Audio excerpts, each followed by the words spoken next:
Guys, Alex Mendes here at Gamescom 2013 with Frederik from DICE. We are going to be talking about the game. We're going to be breaking down some things here.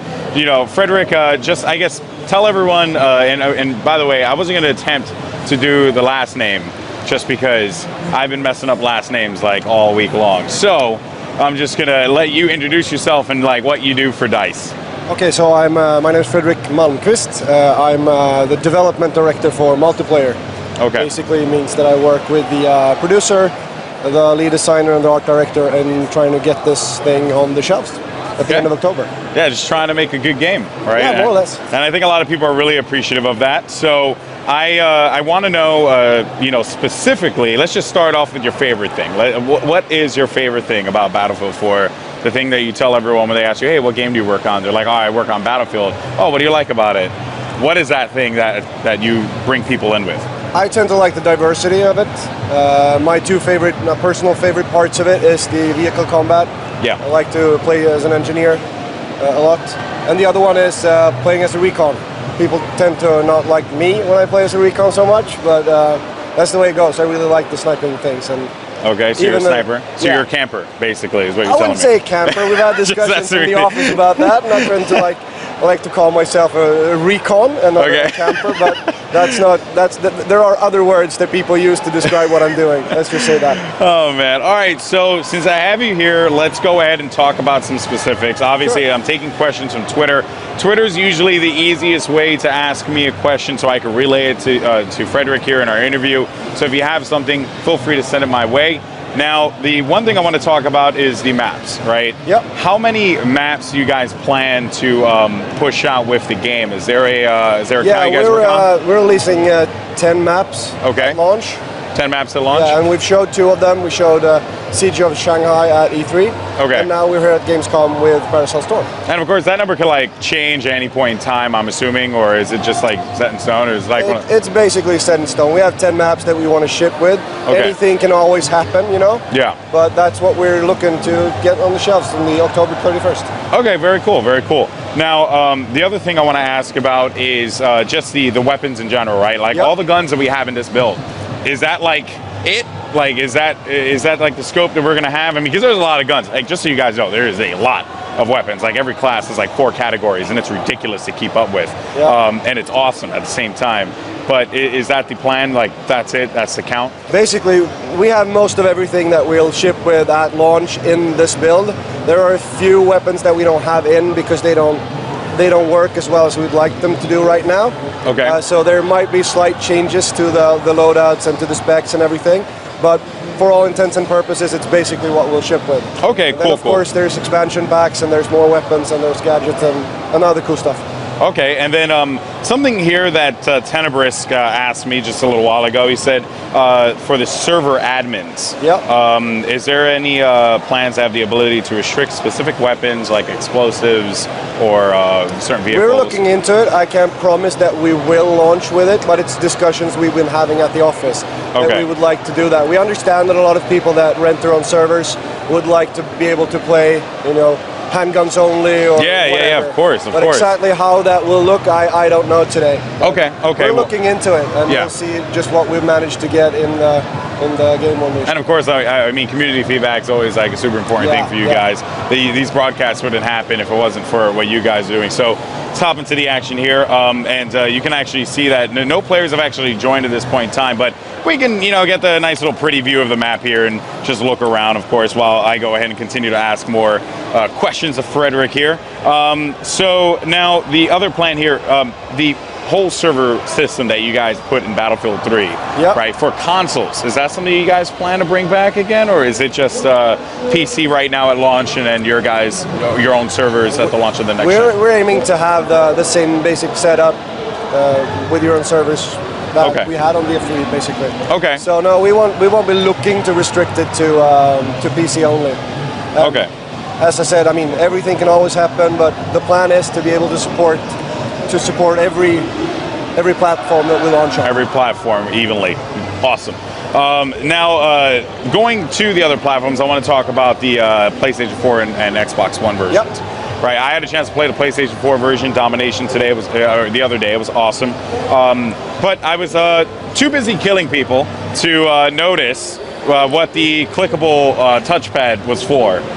Is there, what do you know? Would you happen to know like what that's for? Because I've been getting asked that a lot. As far as the PS4 controller is concerned, I really don't know. Okay, it's fine.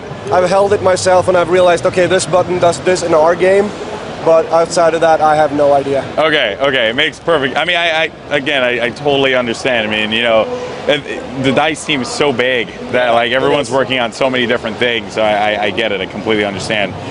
Okay, so now here's something I want to talk about. Let's talk about some like details here. Oh, before I do that, let me go ahead and ask this. I've been getting asked this a million times, so I'm just going to see if you know anything about it. The dog tag competition. Yep. Do you know any details about the dog tag competition? Not really. That's our commerce team that does most of that stuff. Okay. I assume it's going to be back in one form or another, but you know, that's all I know basically. Okay, that's it. So stop asking about the dog tag competition. I see your tweets, my lord. Okay.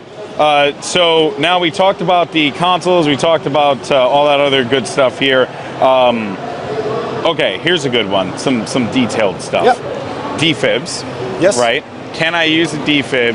Like, do I have to get a big charge up to get a kill? Or is it just like a hit and that's it? You mean regarding killing someone with a defib? Yeah, taking someone out with That is a good question. I'm not entirely sure. I know that we need to, you can charge them up now to get different type of revives and to pump up the health on your buddy to different levels basically. Okay. As far as killing someone with a defib, I don't know. Okay. That's a good question. Okay, yeah. I have to look into it because I got to know myself. I got to do it myself. You know, like I run around, I play engineer like all the time. I don't really get a chance to play assault. Yeah. And I haven't really tested that out yet. So I do want to mess around. There are a few tweaks. I mean, as I said earlier, I like to play Recon, and Recon has now got C4 and carbines. So it's more viable, I think. Okay. And oh, here's a good one. Larco Gaming asked me, will there be client-side or server-side hit detection? The architecture of the hit detection is the same as it is in BF3, but it's much better now. We've gotten rid of some of the issues that we had in BF3. Okay. That was one of the points of emphasis really when we started the project. We knew that we had some improvement we could do there. I still think it's good in BF3, but it's going to be better in BF4. The general architecture of it's going to be basically the same from a server client perspective. Then there's code in it that I don't understand the details of, obviously. Yeah, neither. I mean, I would never even begin to fathom it. So it's a lot of stuff. I completely understand there. So hopefully that answers your question. All right. Now, here's a good one here. It's from brother_Buddha. Okay. Yeah, that's what he says. He actually wants to know about the vehicles and how they will operate in BF4 versus BF3. Okay. Are you guys making sure that vehicles, as they drive through, they're not, you know, like getting hit by like a random thing and then like flipping over or something? Yeah, that's also something we've gotten feedback on and we're trying to make better. Yeah. I'm the wrong person to ask how it works and why it works the way it is. Yeah. But I just know that we're doing stuff to make it work better. Okay. Because everyone wants a seamless experience as far as vehicle goes, and we want to provide that to our customers, obviously. Okay. Now, this is actually a pretty fun one here. Since E3, have there been any changes to Siege of Shanghai that we don't know about? Is it still the same map that you guys showed us at E3? It's basically the same map. There's been some changes. There's tweaks here and there. Some stuff is making look better, but the bases are basically the same. We're trying out a few different areas for different game modes, you know, that we didn't show at E3. Okay. And that means we have to slightly change some stuff. But no, basically it's the same map. You're going to recognize it when you see it in the game. Okay, so no changes, no major changes to Siege of Shanghai. No second building that just decides like, all right, we're going to stay here. That building's going to be like the new objective. Nothing crazy. It's still the same awesome building that collapses down. Awesome. Okay, this is a fun one here. He wants to know the Crazy Cookie. This guy's name is the Crazy Cookie. He wants to know, are DICE doing anything to prevent players from entering enemy deployments and killing/stealing their vehicles? Yeah, we're working on that too. It's a combination of a host of things that I also don't understand. Yeah, I understand. Our lead designer is on point on that, and I trust that he's going to figure out the best way to avoid that problem. Okay. Because we want people to be safe in their base, but not ridiculously safe. So we're just hoping to find a good mix of the both. Okay, cool. Now, let me see here. I'm trying to find a good question that hasn't already been asked already. There are some questions about current gen consoles that have been brought up. I don't know if we can dive too much into that. Depends. But if I can't answer, I can't answer. You can always ask the question. Commander mode is going to be available in current gen consoles? Yes. Okay, and basically the same I guess, features that you would find in BF3 on the console, like 32-player max and things like that. That's going to be there as well. 24. Oh, 24, I'm sorry. On current gen, it's still going to be 24. Okay. The commanders are going to be added on top of that, so it's going to be 24 players and 2 commanders. Okay, okay. So, but the commander mode will be available for sure. Well, that's good to know, because I know a lot of people were asking about that and they were a little concerned. So, yeah, I understand. All right, guys, you're good in that regard. All right, let me see if I can find like one more, and then we'll go ahead and close this one out. Because I'm actually, my Twitter like literally exploded with people just asking me questions here. Okay. Here's a good one. Yep. Obliteration. Yes. Can people drop the bomb for tactical reasons? Is that something you guys are thinking about doing, or once you pick up the bomb, you're a target? Right now, no. Okay. I'm not saying we won't try it out and see how it works, but as the mode is designed right now, no. If you've picked up the bomb, the only way to get rid of it is either planting it or getting killed.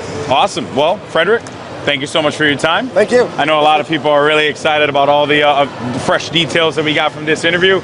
So guys, we're going to be right back with some more gameplay of Battlefield 4. Once again, thank you to Frederik for taking his time out of this busy event. It's been ridiculous, but you know, we're almost there.